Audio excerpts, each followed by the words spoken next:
Have you ever watched a horror film and thought, I could survive that situation. I wouldn't have made that dumb decision. I have survival plans that I would like to post publicly for other people to see. that's where this show comes in. I'm Ian David Mayo, and this is Pros vs. Goners. Post your survival plans in the comment section below for a chance for it to be featured in next week's episode. And now, for a quick recap on last week's scenario. You and 4 friends run out of gas in the middle of nowhere. You all encounter a house that sounds like it has a gas-powered generator. One of your friends walks through the house, calling out asking if you all can have some gas. Upon opening one of the doors, a large figure is unveiled, with a face of leather, wielding a chainsaw. Your friend is cut down by the large man, who then revs up the chainsaw and walks towards you. What is your plan for survival? Roberto Rodriguez said, I would run to the street with my 2 other friends and would just jog to the nearest town. He has a chainsaw, so he wouldn't be able to run that fast. Once he's out of our sights, we would try to call 911 whenever one of us gets signal and tell them what just happened. If we make it to the town first, then we would just tell them right there. This is a great plan. Just run. Big dude with a big chainsaw means slow and deadly.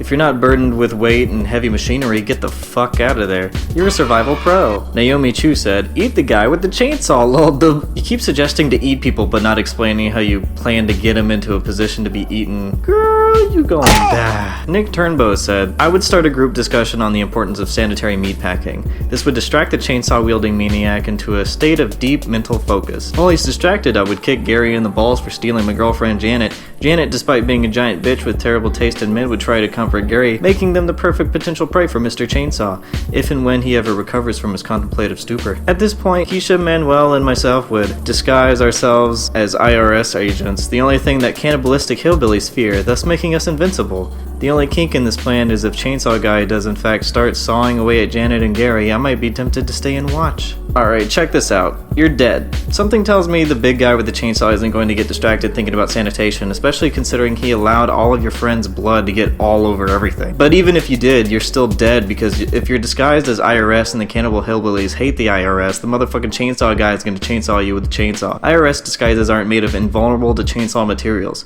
Also, you listed you and 4 people in this suggestion, even though one of the people is already dead. So you have less available people to fill in these roles anyways. So already your plan is off to a rocky start. You're a goner! Oh, and Roberto, good job. For this week's scenario, we're looking at the movie Saw, released in 2004. It's a great escape this awful situation type movie. Shot super simple, mostly focusing on a few characters and their interactions. It delivers an intense and horrific experience. The scenario goes like this.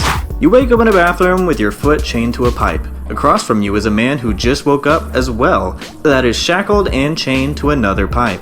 You are told through a cassette player that you must try and escape the room, while the man across from you must kill you by 6 o'clock or he will die. You find a bag filled with 2 hacksaws in the toilet. The saws don't seem strong enough to cut through your chains. There's a corpse in the center of the room that is holding a revolver. What is your plan for survival?